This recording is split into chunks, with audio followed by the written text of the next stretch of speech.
하나님께서 우리에게 주시는 말씀은요, 창세기 32장 21절부터 25절까지의 말씀입니다. 창세기 32장 21절부터 25절까지의 말씀, 제가 읽어 올리겠습니다. 그 예물은 그의 앞서 보내고 그는 무리 가운데서 밤을 지내다가 밤에 일어나 두 아내와 두 여종과 11 아들을 인도하여 야복나루를 건널세 그들을 인도하여 시내를 건너가게 하며 그의 소유도 건너가게 하고, 야곱은 홀로 남았더니 어떤 사람이 날이 새도록 야곱과 씨름하다가 자기가 야곱을 이기지 못함을 보고 그가 야곱의 허벅지 관절을 치매 야곱의 허벅지 관절이 그 사람과 씨름할 때에 어긋났더라. 아멘.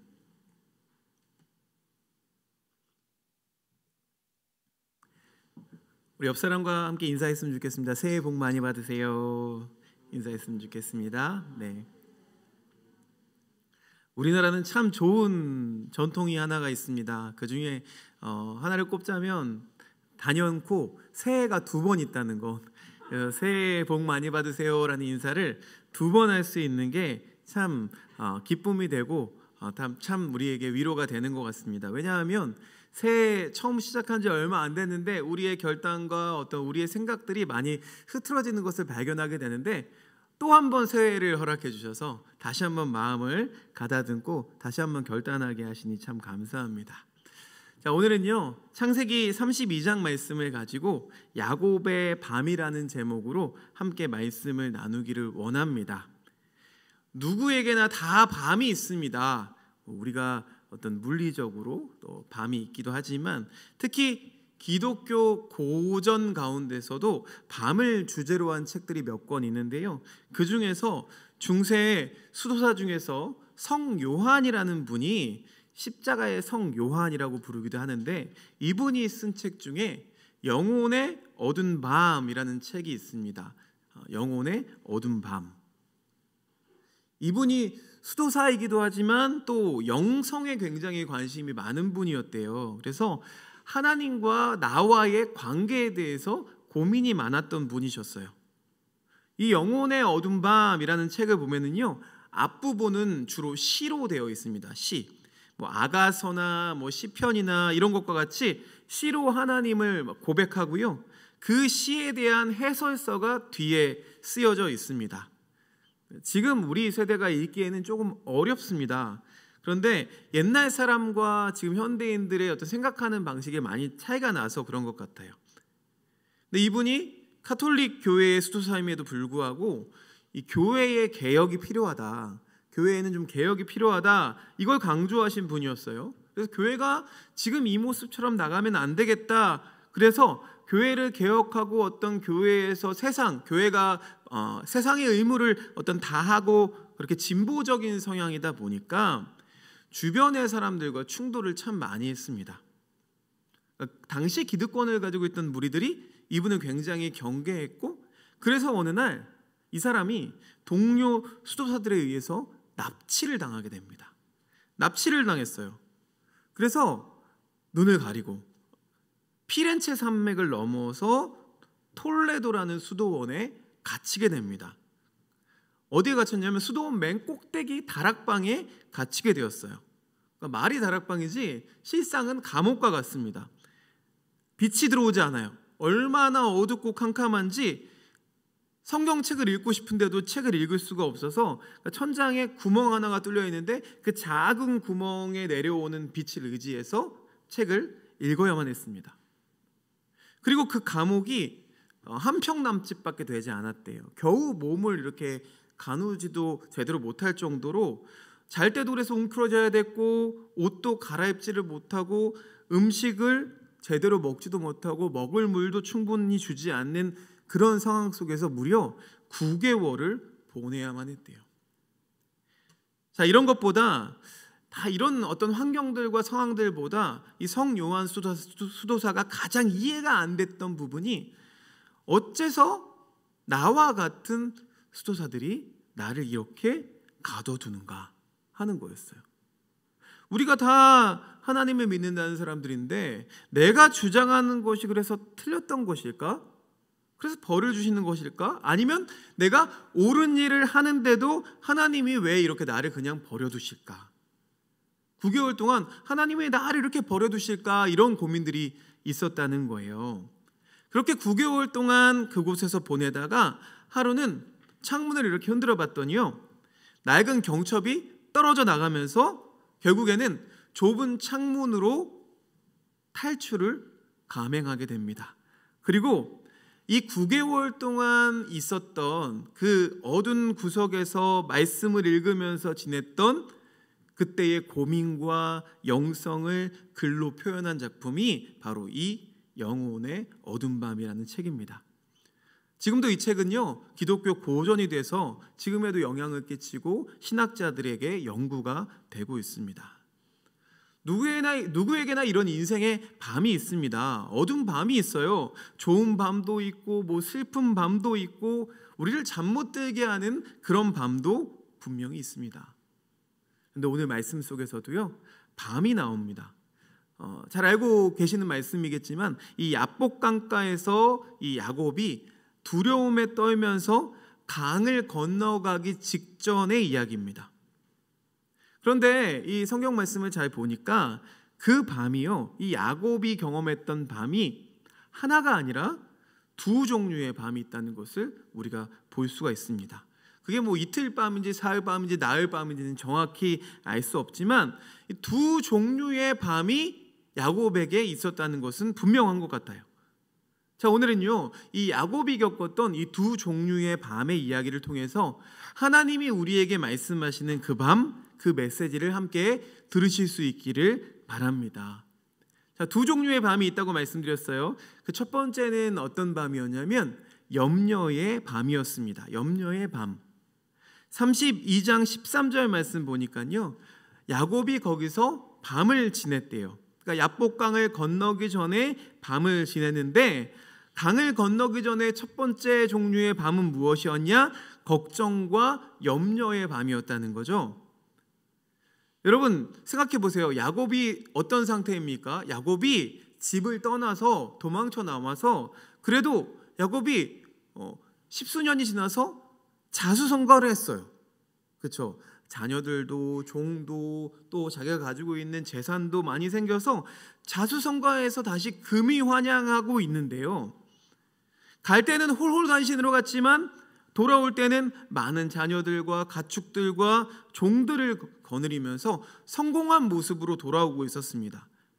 생각해 보세요. 얼마나 그 돌아가는 길이 기쁘겠어요. 여러분 고향에 가시겠지만 내가 뭔가를 이루고 성공하고 가는 발걸음은 굉장히 가벼운데, 뭔가 풀리지 않고 일이 풀리지 않고 잘 되는 일이 없었을 때는 고향에 가는 길도 굉장히 무겁죠.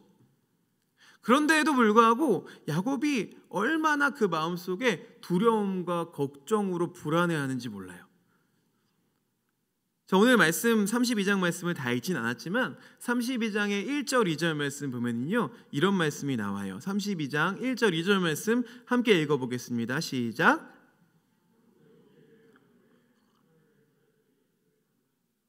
야곱이 그들을 볼 때에 이르기를 이는 하나님의 군대라 하고 그 땅 이름을 마하나임이라 하였더라. 자, 이전에, 그러니까 이 두렵고 두려운 밤을 경험하기 전에 이미 하나님이 야곱에게 확신을 주셨어요. 이제 네가 고향으로 돌아가라. 네가 나한테 약속하지 않았느냐? 돌베개를 베고 자던 그 자리에서 내가 다시 나에게 예배를 드린다고 하지 않았느냐? 이제 돌아가라. 그러면서 하나님의 군대를 이 야곱에게 보여주신 거예요. 이게 1절과 2절에 나와요. 자세하게 어떤 일이 일어난지 모르겠지만 분명히 야곱은 하나님의 군대가 자기에게로 오고 하나님이 함께 계시는 것을 이미 체험했어요. 그래서 그것을 뭐라고 불렀다고요? 마하나임이라고 불렀고, 자기의 자식들과 식솔들을 데리고 아주 용감하게 귀향길에 올랐던 거예요. 이렇게 하나님이 확신을 주셨는데, 또 반대로 야곱에게는 어떤 마음이 있었느냐? 이 야곱의 마음이 참 우리의 마음 같아요. 두려운 마음이 있었습니다. 첫 번째는 뭐냐? 형님에 대한 두려움. 당연하죠. 그렇죠? 야곱이 형을 사기치고 또 아버지를 사기치고 도망갔던 거잖아요. 그리고 형님은 덩치도 좋고 활을 잘 쏘는 그 에서 형이 나를 죽이겠다고 벼르고 있지 않을까? 그 형이 뒤끝 있는 형일 텐데 이 마음이 얼마나 두려웠겠어요, 야곱이. 32장 6절 말씀 보니까요, 사자들이 야곱에게 돌아와 이르되 우리가 주인의 형 에서에게 이른즉 그가 400명을 거느리고 주인을 만나려고 오더이다. 야곱이 미리 정탐하려고 인사차 하인을 보냈던 거예요. 미리 어떤지 좀 보고 와라 한 거죠. 그런데 이 하인들로 하여금 들은 얘기가 뭐예요? 형이 지금 400명을 거느리고 칼을 차고 온다는 거예요. 이 이야기를 들으니까 여러분 야곱의 마음이 어떻겠어요? 철렁하는 거죠. 가슴이 철렁 내려앉으면서 우리 형님 성격에 날 그냥 가만 안 둘 텐데, 이거 까딱하다가는 내가 가지고 있는 재물도 다 빼앗기고 가족들도 다 죽고 나도 죽을 수밖에 없게 생겼구나. 이 두려운 마음이 엄습하기 시작하는 거예요. 그런데 여러분, 이 32장 1절과 2절 말씀에서 분명히 하나님께서는 마하나임, 하나님께서 함께 하신다고 하셨어요. 그런데 다른 한편에는 뭐가 있어요? 400명이 쫓아온대요. 하나님이 우리에게 반드시 너와 함께 하리라, 내가 너의 능력이 되고 내가 너의 용기가 될 것이다, 이 말씀을 우리에게 해주시는데 한편으로 우리에게 어떤 생각이 들어요? 등만 돌리면 400명의 적군이 나에게 찾아오듯이, 그래서 요금 청구서를 볼 때마다, 내 사업장을 볼 때마다, 또 남편과 아내와 자녀들을 볼 때마다 한숨이 나오고 염려가 나오고 마음에 걱정이 가득하게 들게 됩니다. 그래서 우리는 어떻게 하느냐? 7절 말씀 보니까요, 야곱이 심히 두렵고 답답했대요. 마음속에 두려움과 염려가 가득 차니까 어떤 거예요? 어떤 상황이 돼요? 답답한 거죠. 걱정과 염려 때문에 잠을 이룰 수가 없는 그런 밤이 있습니다. 자다가 깼다가 이 염려 때문에 거실에 나와서 한숨을 푹 쉬게 되는 그런 밤들이 우리에게는 분명히 있습니다.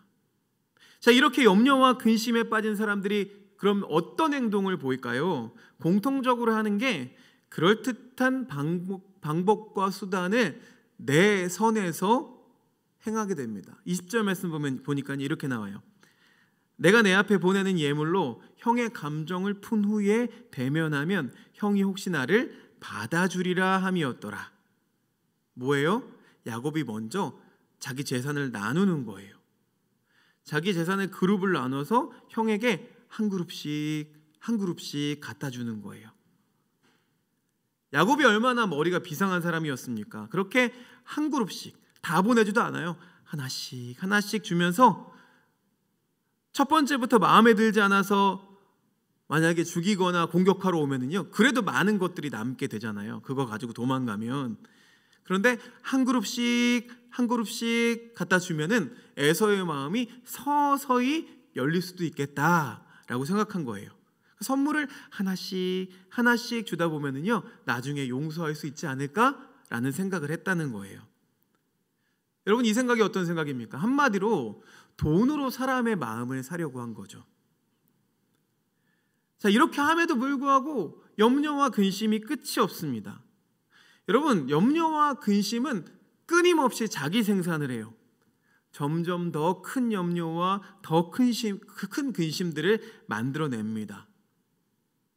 우리가 하나님의 말씀, 내가 너와 함께하리라, 이 말씀을 묵상하면서 우리들과 함께 하시는 그 하나님의 손길을 계속해서 재생산하면 좋은데, 이 말씀은요, 하루가 지나고 이틀이 지나면 점점 빠져나가요. 벌써 그러지 않으세요? 22일이 지난 올해 2023년을 생각했을 때 하나님이 함께 하신다고 말씀하셨는데 그 말씀은 점점 빠져나가요. 그런데 염려와 근심은 어떻게 돼요? 점점 더해져요. 늘어가는데 제가 볼 때 이 염려와 근심은 더하기로 늘어나지 않습니다. 복리로 늘어나죠. 곱하기로 막 늘어나요. 야곱도 마찬가지였습니다. 이 염려와 근심의 밤에 생각해 보니까 자기 재산을 나눠줬는데도 이게 충분하지 않아 보이는 거예요. 계속 고민하는 거예요. 수많은 고민을 하면서 어떻게 해볼까? 내가 또 뭘 더 해야 될까? 여러분, 이렇게 염려와 근심에 빠지게 되면요, 사람이 좀 많이 이상해집니다. 이상해져서 야고보 23절 말씀에 보니까 밤에 일어나 두 아내와 두 여종과 11아들을 인도하여 야복나루를 건너게 했대요. 밤에 일어났어요. 밤에 갑자기 잠이 안 오니까 벌떡 깨가지고 안 되겠어, 뭐가 필요해, 이러면서 갑자기 생각이 떠오르는 거예요. 한밤중에 두 아내랑 여종과 아들들을 깨워서 강을 건너게 하는 거죠. 재산은 어느 정도 다 보냈고 이제 가족들이 남아있는 거죠. 아직 강을 건너지는 않은 상태였어요. 그런데 이 행동이 왜 나오는 걸까요? 무서우니까. 형이 나를 어떻게 할지 모르니까 그렇게 건너편에 있다가 내가 무언가 더 필요해, 뭔가 어떤 방법이 더 필요해 라고 생각하면서 가족들을 다 한밤중에 깨워서 강을 건너보낸 거예요. 다 강을 건너게 만들었습니다. 자기만 안 건너가고 모든 식구들을 건너보내요. 왜 그랬을까요? 감정적으로 설득하는 거죠. 정서적으로 설득하는 거예요. 그래도 여자들이고 조카들인데 귀여운 조카들을 보면은 좀 마음이 변하지 않을까? 잔머리를 굴리게 되는 거죠. 여러분, 염려와 걱정이 가득 차게 되니까요, 얼마나 비겁하고 또 이기적인 모습을 보이는지 모르겠어요. 이 염려의 밤, 근심의 밤을 사는 사람들은 바로 이런 모습을 보이게 됩니다. 두려움과 답답함이 그 마음을 가득 채우고, 그러니까 한밤중에 일어나서 갑자기 이상한 행동을 하게 되고 이기적이고 비겁하게까지 만드는 거예요. 고립되는 거예요. 그러나 이에 비해서 다른 밤이 있습니다. 그 밤은 무엇이냐? 영혼의 밤입니다. 영혼의 밤. 만약에 야곱 이야기가 여기서 이렇게 마무리되었더라면 성경은 아마 이 야곱에 대해서 이렇게 기록했을 거예요. 야곱은 나쁜 놈이더라. 그러나 성경에서는 이 이야기가 이렇게 끝나지를 않죠. 이 야곱이 점점 변화하는 모습을 보여줍니다. 창세기 32장 24절 보니까요, 야곱이 홀로 남았대요. 홀로 남았더라. 영혼의 밤을 지내는 사람들의 가장 큰 특징이 뭐냐? 바로 홀로 된다는 것입니다. 우리 지난주에 이진성 목사님 설교 드릴 때 굉장히 공감하던 부분이 하나 있었어요. 승승장구, 이런 것은 기독교인들에게 별로 어울리는 사자성어가 아닙니다. 고립무원, 사면초가, 이런 게 더 어울리는 말입니다. 사자성어입니다 라고 했을 때 굉장히 마음에 와닿았습니다. 홀로 남았더라. 아마 야곱이 내가 믿을 만한 사람 데리고 막 머리를 싸매고 계속 고민했을 거예요. 어떻게 하면 되지? 내가 어떻게 싸우면 되지? 내가 어떻게 에서 형의 마음을 부드럽게 할 수 있지? 근데 이제는 가족까지 다 보내고 나니까 혼자가 됐죠. 주변에 의지할 것들이 전혀 없는, 의지할 사람이 전혀 없는 홀로 된 순간을 맞이하게 됐다는 거예요. 홀로 된다는 것, 이것을 우리가 좋은 말로 하면 고독입니다. 고독. 그런데 우리들의 영성에 있어서 이 홀로 되는 것이 필요하다는 거죠. 왜냐하면 홀로 될 때, 고독해질 때 우리가 더 심오해지기 때문입니다. 더 깊이 있게 들어갈 수 있기 때문이에요. 내가 무언가 의지할 게 있으면요, 예를 들어서 돈이 우리의 자리에 있으면 우리는 돈을 의지하게 되죠. 돈이 우리를 풍성하게 해주고 하나님의 역할을 대신하게 되는 거죠. 돈과 또 권력과 미래와 장래를 주는 게 마치 그게 하나님처럼 돼버리는 거예요. 돈이 우상이 돼버릴 수 있습니다. 그래서 가장 믿음이 좋은 사람은 누구냐? 통장 잔고가 풍성하게 가득 차 있는데도 돈을 의지하지 않는 사람. 그 사람이 가장 좋은 믿음을 가진 사람인 것 같습니다. 근데 가장 나쁜 건 뭐예요? 통장 잔고도 마이너스인데도 그런데도 하나님을 의지하지 않는 사람이겠죠. 여러분, 어느 쪽이 되고 싶으십니까? 사람의 마음이 다 그래요. 하나님을 의지하지 않으면 뭔가 다른 것을 의지하고 있습니다. 이 영혼이 고독할 때, 홀로 될 때 하나님을 볼 수 있게 돼요. 그래서 고독이 중요한 것입니다. 물론 고독과 고립은 엄연히 다릅니다. 고립은요, 완전히 끊긴 거예요. 사람들이 이 사람을 따돌리는 거죠. 그런데 고독이라는 것은 스스로 홀로 되는 거예요. 스스로 홀로 돼서. 여러분, 우리에게 고독의 시간, 대표적인 시간이 언제가 있을까요? 우리가 경험할 수 있는 고독의 시간, 기도하는 시간이죠. 홀로 앉아서 하나님과 대면하는 시간, 그 기도의 시간이 고독의 시간이에요. 종교개혁가 마틴 루터가요, 종교개혁을 외칠 때에 로마 교회에서 계속 이 사람한테 소환장을 보냅니다. 결국 이 마틴 루터가 소환장을 받고 재판을 받으러 가게 되는데, 그 재판장에서 아주 유명한 말을 한마디 합니다. 뭐라고 했냐면, 주여 제가 여기 섰나이다. 주여 제가 여기 섰나이다. 이게 무슨 뜻이냐면, 주변에 아군이 하나도 없어요.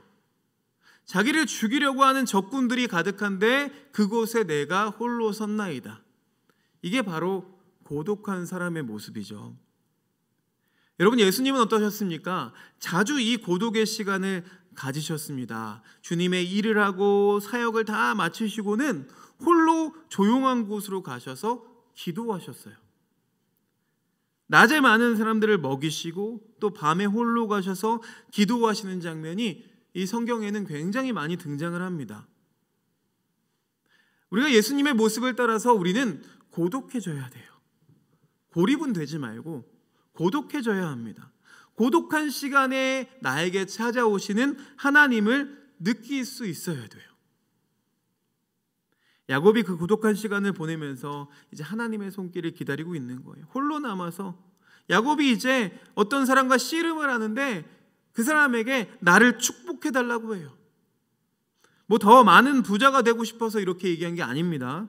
축복해 주십시오. 이 말은요, 다른 말로 뭐냐면 나를 구원해 주십시오. 나를 살려 주십시오. 내가 가야 할 길을 좀 보여주십시오.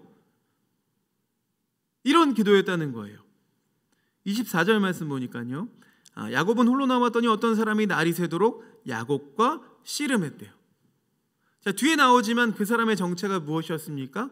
하나님이셨죠. 하나님과 홀로 되고 나니까, 이제 하나님을 마주하고 나니까 그때서야 비로소 하나님과 씨름을 하게 되는 거예요.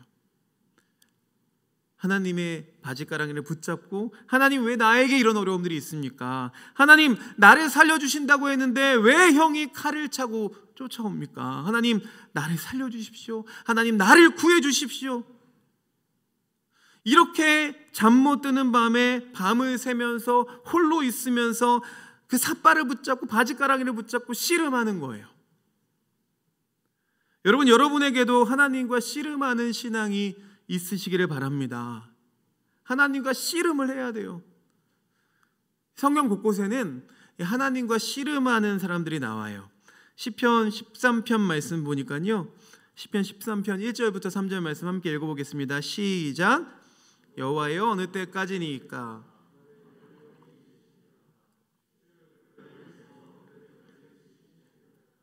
나의 영혼이 번민하고 종일토록 마음에 근심하기를 어느 때까지 하오며 내 원수가 나를 치며 자랑하기를 어느 때까지 하리이까? 여호와 내 하나님이여, 나를 생각하사 응답하시고 나의 눈을 밝히소서. 아멘. 지금 시편 기자가 간절하게 외치고 있는 거죠. 이 야곱과 똑같은 상황이에요. 자, 시편 42편에도 또 이런 고백이 있습니다. 내가 어느 때에 나아가서 하나님의 얼굴을 배울까? 사람들이 종일 내게 하는 말이 내 하나님이 어디 있느뇨 하오니 내 눈물이 주야로 내 음식이 되었도다. 하나님께 묻고 또 물어요. 그러면서 하나님과 씨름하는 거예요. 그런데 그럼에도 불구하고 하나님의 응답이 있어요? 없어요? 잘 들리지가 않아요. 그러면 또 질문하는 거예요. 또 씨름하는 거예요. 여러분, 처음 하나님을 믿는 사람들에게는 이런 은혜들이 있는 것 같아요. 초신자들에게는 하나님께서 이렇게 내게 응답해 주셨고 함께 하신다는 그런 고백들을 많이 합니다. 그런데 이 시간이 지나면 지날수록 우리에게 그런 응답을 잘 안 해주시는 것 같아요. 하나님, 왜 내 기도에, 내 물음에 응답을 안 해주십니까? 내가 이렇게 하나님 바짓가랑이를 붙잡고 씨름하는데 밤새도록 씨름하면서 나를 축복해 주십시오, 나를 구원해 주십시오 이렇게 말하는데 하나님이 빨리 응답해 주지 않으시는 것 같아요. 그 씨름을 지금 야곱이 하고 있는 거예요. 여러분은 지금 씨름하고 계십니까? 우리가 염려의 밤, 이 근심의 밤에만 있게 되면, 우리가 홀로 있지 않으면, 우리가 고독하지 않으면 하나님의 이름을 붙잡고 씨름할 수 없게 됩니다. 그런데 우리 신앙생활은 이 씨름과 같아요. 하나님의 이름이라는 삿발을 붙잡고 하나님, 내게 보이소서. 이 씨름과 같은 것이 우리의 인생입니다. 우리 신앙입니다. 그때 하나님은 어떻게 응답하십니까? 28절 말씀 보니까요, 이렇게 응답하세요. 그가 이르되 내 이름을 다시는 야곱이라 부를 것이 아니요 이스라엘이라 부를 것이니 이는 내가 하나님과 및 사람들과 겨루어 이겼음이니라. 말씀을 좀 띄워주세요. 종종 기도는요, 하나님까지도 움직이게 됩니다. 그래서 하나님 인정하시는 거예요. 그래, 네가 이겼다. 성경에 이런 말씀이 있죠. 아들이 떡을 달라 하면 뱀을 주겠느냐. 그러니까 우리가 두드리면 결국에는 불가능한 것도 들어주신다는 거예요. 그래서 29절 말씀에 보니까요, 결국엔 하나님이 야곱을 축복해 주십니다. 29절 말씀에 거기서 야곱에게 축복해 주셨대요. 복을 받게 된 거죠. 구원받게 된 거예요. 여러분, 얼마나 감사한 일입니까? 야곱이 밤새 싸운 결과가 결국에는 이겨낸 거예요. 기쁘죠? 자, 근데 이렇게 축복을 해주시고는 하나님이 엉덩이 뼈를 툭 쳐서 부러뜨려 버리셨어요. 장애인으로 만들어 버리셨어요. 여러분, 응답이 참 신기해요. 하나님의 응답이라는 게 참 신기해요. 이런 응답 받으면 안 될 것 같아요. 큰일 날 것 같죠. 그러면서 뭐 이게 응답이야? 하나님이 응답을 뭐 이런 식으로 해? 그런데 하나님은 이런 식으로 응답을 해주세요. 우리의 약한 것을 들어서 응답해 주십니다. 자, 이렇게 씨름하고 한도 엉덩이뼈 부러져서 그 모습으로 이제 야곱이 형에게로 갑니다. 그런데 여러분, 몰골이 어떻겠어요? 밤새도록 씨름했죠. 머리부터 발끝까지 다 먼지투성이에요. 옷도 엉망진창입니다. 땀을 뻘뻘 흘렸어요. 그리고 다리는 쩔룩거리면서 오고 있어요. 아무리 약한 형님이라도 동생이 그런 모습으로 걸어오는 순간 형님의 독했던 마음이 사그라집니다. 창세기 33장 4절 말씀에 보면요, 그 형 에서가 이렇게 말합니다. 에서가 달려와서 그를 맞이하여 안고 목을 어금 맞추어 그와 입 맞추고 서로 우니라. 그러니까 서로를 미워했던, 그리고 염려했던 그 마음이 다 눈 녹듯 사라지고 서로를 껴안고 화해하고 서로를 위해서 우는 그 아름다운 모습을 보여주십니다. 하나님은 우리의 기도를 응답해 주십니다. 우리가 씨름하고 있을 때 그 씨름에서 이기게 하시고 반드시 응답해 주세요.